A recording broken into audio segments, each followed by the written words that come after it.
नमस्कार दोस्तों। आज मैं आपको सुनाऊंगा बेटी ने चुराए बाप की जेब से पैसे। भाई हो तो ऐसा, लेकिन बहन ने आखिर में ऐसा क्यों किया। पहाड़ों के बीच एक छोटा सा गांव था और उस गांव में एक किसान के एक बेटा और एक बेटी थी। बेटे का नाम राजू था और उसकी बेटी का नाम ईशा था। किसान अपने दोनों बच्चों से बेहद प्यार करता था, लेकिन किसान की बेटी की चोरी करने की आदत थी और वो कई बार अपने पिता की जेब में से पैसे भी चुरा लेती थी। इस बात से उसका पिता बहुत ही ज्यादा परेशान था। तभी एक दिन जब उस किसान की जेब में से ईशा चुपचाप ही पैसे निकाल रही थी, तो उसके भाई राजू ने उसे ऐसा करते हुए देख लिया। तो राजू ने उसका हाथ पकड़ लिया और फिर उसे कहा कि बहन, तू ये सब क्यों करती है? अगर तुझे पैसे ही चाहिए तो तू पिताजी से मांग लिया कर। इतने में ही उसके पिताजी आ जाते हैं और पूछते हैं कि क्या हुआ। तो राजू ने चोरी का इल्जाम अपने ऊपर लेते हुए अपने पिता से कहा कि पिताजी, आपकी जेब से रोज मैं ही पैसे निकालता था, मुझे माफ कर दो पिताजी। तभी उसके पिता बाहर जाकर एक पतली सी डंडी लेकर आए और अपने बेटे राजू की कमीज उतार कर उसकी कमर पर बहुत जोर जोर से डंडी मारने लगे। ये देखकर उसकी बहन ईशा को बहुत ही बुरा लगा और वो भी खूब रोने लगी। अब रात हो चुकी थी। राजू को आज खाना भी नहीं दिया गया था, तो ईशा रात को उसके लिए खाना लेकर जाती है और फिर उससे पूछती है कि भाई, तूने मेरी चोरी का इल्जाम अपने सिर पर क्यों लिया? तो राजू ने कहा कि बहन, मेरे होते हुए मैं तुझे कैसे पिटते हुए देख सकता हूँ, लेकिन ईशा, तू कसम खा कि आज के बाद तू कभी भी पिताजी की जेब से चोरी नहीं करेगी। तब ईशा ने अपने भाई राजू से कहा कि ठीक है भाई, आज के बाद मैं कभी चोरी नहीं करूंगी। लेकिन अब राजू तो उसके पिताजी की आंखों में एक चोर की तरह बन चुका था। तभी उसके पिता ने अपनी पत्नी से कहा कि अब मैं सिर्फ एक बच्चे की पढ़ाई का खर्चा उठा सकता हूँ। ये सुनते ही राजू ने अपने पिता से कह दिया कि पिताजी, अब मेरा और पढ़ने का मन नहीं है, मैं आपके साथ खेतों में काम करना चाहता हूँ। तभी ईशा समझ गई कि राजू ने उसके लिए ही पढ़ाई के लिए मना कर दिया। ये सुनते ही उसके पिता ने राजू पर चिल्लाते हुए कहा कि ठीक है, कल से तू मेरे साथ खेतों में ही चलना। चोरी करने से तो अच्छा है कि कुछ मेहनत करके ही दिखाना, और वैसे भी अब तेरे नसीब में नहीं है पढ़ाई लिखाई। इस बात से ईशा को बहुत ही बुरा लगा कि मेरे भाई को मेरी गलती की सजा मिल रही है और अब उसकी पढ़ाई भी नहीं हो पाएगी। तभी अगले दिन ईशा ने अपने भाई राजू से कहा कि भाई, तुम पढ़ाई कर लो, मेरा क्या है, मेरी तो वैसे भी कभी ना कभी शादी हो जाएगी और वहाँ भी मुझे घर का ही काम करना है। तो राजू ने ईशा से कहा कि नहीं ईशा, ये तू गलत सोच रही है। क्या पता तू पढ़ लिख कर कोई कलेक्टर बन गई, तब तो तेरे आगे पीछे कई नौकर काम करेंगे। इसलिए तू अपने आप को कमजोर मत समझ, तू खूब पढ़ाई कर और एक दिन तू कोई ना कोई अफसर बनकर ही दिखाना। तब ईशा ने कहा कि भाई, तुम्हारी पढ़ाई का क्या होगा?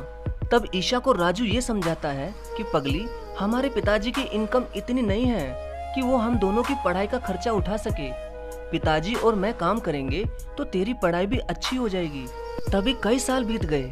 राजू और उसके पिताजी खूब मेहनत करने लगे और अब ईशा भी खूब पढ़ाई करने लगी थी। तभी एक दिन राजू के पिताजी खेतों के ही पास एक गड्ढे में गिर गए थे और उस वजह से उनकी टांग टूट चुकी थी। अब घर का सारा भार राजू पर आ चुका था।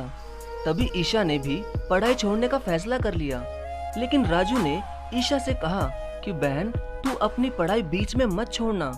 तुझे याद है ना कि तुझे अब पढ़ लिख कर एक बड़ी अफसर बनना है। ये सुनकर ईशा आंखों में आंसू लिए अपने भाई के गले से लग जाती है और कहती है कि भाई, तुम मेरे लिए कितना करोगे?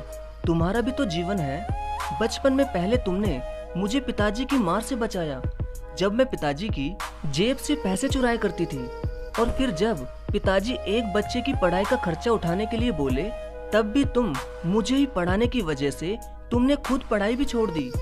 ईशा को ये बोलते हुए अंदर पलंग पर लेटे हुए उसके पिताजी ने सुन ली और ये सब सुनने के बाद उनकी भी आंखों में आंसू आ गए और उन्हें पछतावा भी हो रहा था कि बेटे की गलती की वजह से उन्होंने अपने बेटे को कितना मारा।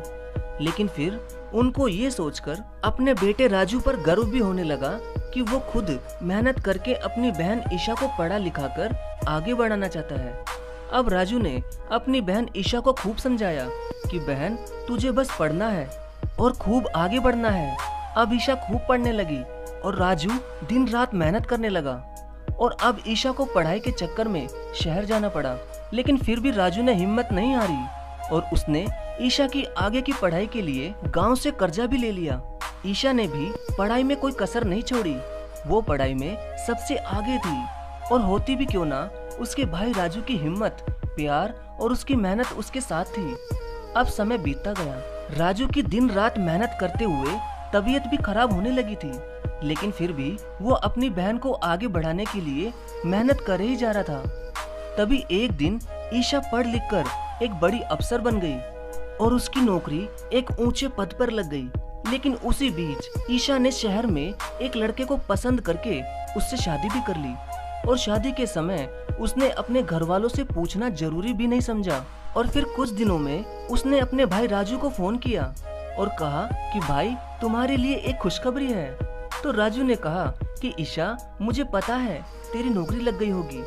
तब ईशा ने कहा कि भाई नौकरी तो मेरी कब की ही लग चुकी है। तब राजू ने कहा कि क्या तुम्हारी नौकरी लग चुकी है और तुमने बताया भी नहीं ईशा।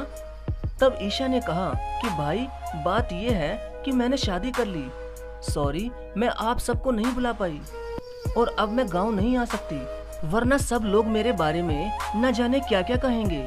मगर तुम मुझसे मिलने जरूर आना और माँ पिताजी को भी लेकर आना। ये सब सुनकर उसके भाई राजू का सिर चकरा जाता है और वो वहीं खेतों में ही खूब रोता हुआ लेट जाता है। अब उसके सारे सपने टूट चुके थे।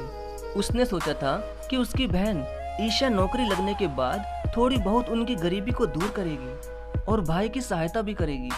मगर राजू की बहन ने तो नौकरी लगने के बाद उनको बताया तक भी नहीं। मगर फिर भी राजू अकेला ही मेहनत करता ही रहा, ये सोचकर कि कोई बात नहीं, उनके परिवार में कम से कम उसकी बहन तो सुखी है। लेकिन दोस्तों, ईशा ने बहुत ही गलत किया। उसे नौकरी लगने के बाद अपने परिवार का साथ देना चाहिए था और उसका भाई उसी के लिए तो दिन रात मेहनत करके उसे पढ़ा रहा था। उसने तो उसके बारे में भी कुछ भी नहीं सोचा, बस नौकरी लगी और शादी भी कर ली। दोस्तों, उसके भाई राजू ने अपनी पढ़ाई ना करके अपनी बहन ईशा को पढ़ाया, उसके लिए दिन रात मेहनत की और उसके लिए उसकी चोरी का इल्जाम भी खुद के ही सिर पर ले लिया। और तो और उसने अपनी बहन का पढ़ाई में हौसला भी बढ़ाया और उसकी आगे की पढ़ाई के लिए कहीं से कर्जा भी लिया। लेकिन ईशा ने यह भी नहीं सोचा कि बाप की टांग टूट गई और भाई दिन रात मेहनत कर रहा है, तो क्यों ना मैं भी अपने घर वालों की कुछ तो सहायता कर दूं। मगर बहुत गलत किया ईशा ने। दोस्तों, आपके हिसाब से ईशा को क्या करना चाहिए था? प्लीज कमेंट में जरूर बताना। धन्यवाद।